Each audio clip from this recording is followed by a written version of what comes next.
Okay, so welcome to option 2. So we start the same as in option 1. So if you've already seen that, I'm just going to repeat that quickly for those of you who haven't. But if you're left-handed, you want to be holding the threads in the right, and if you're right-handed, you want to be holding them in your left. So you're holding them in your least dominant hand, so you can braid and wrap with your most dominant hand.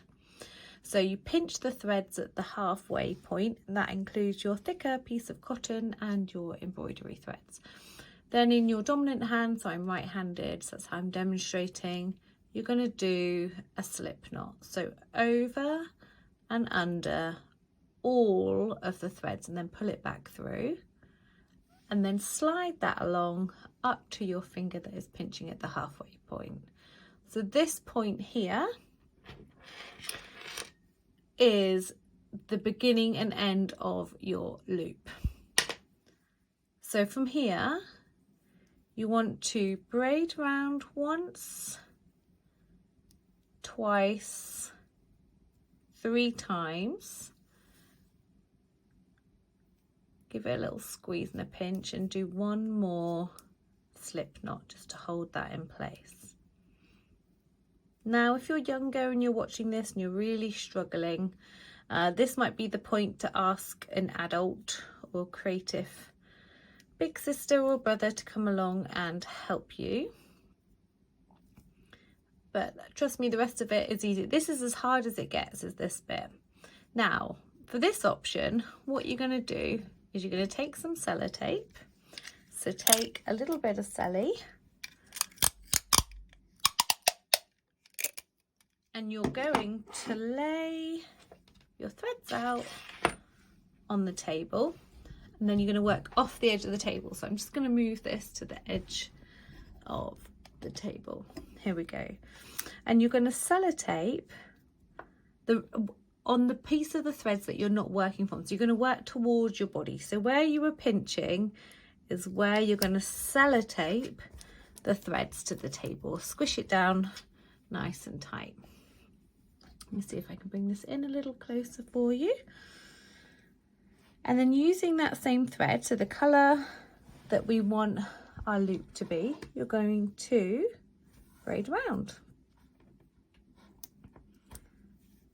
And it's needing just a little bit of a squidge. And then there we go. You're braiding round, and what's happening is the table here where you've sellotaped is pulling the slack for you, rather than in option 1 I showed you, it was your other hand having to pull, which can be a bit tricky because you're having to do both pulling the tension and wrapping round and keeping it neat all at the same time with just 2 hands. So mine's slipping through a bit. Another option here, some people like to do, is to get somebody to hold here for you. So if you've got somebody they can hold. I know when I make them with my friends and with my team on the stool in Lyme Regis, we all take it in turns to pinch and hold while the other person is braiding off. So I want around a centimetre high loop, which means I need to do about 2 centimetres of braid, which I think I am about there.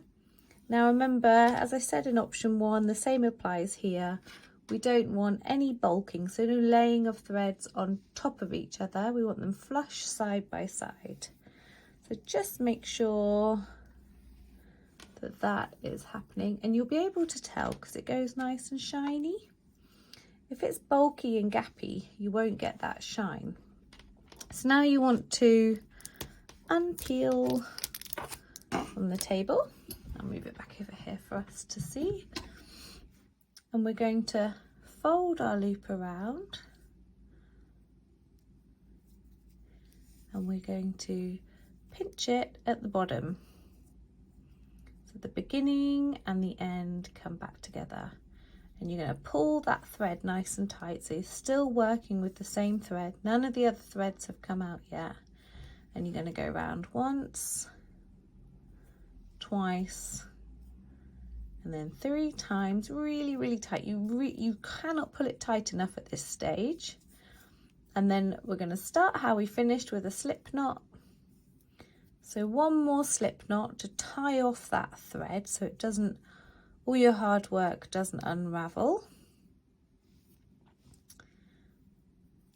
Slide that slip knot up to the base of your loop. Pull it really, really tight. And there you go, you're done. There's your loop. See you in the next section.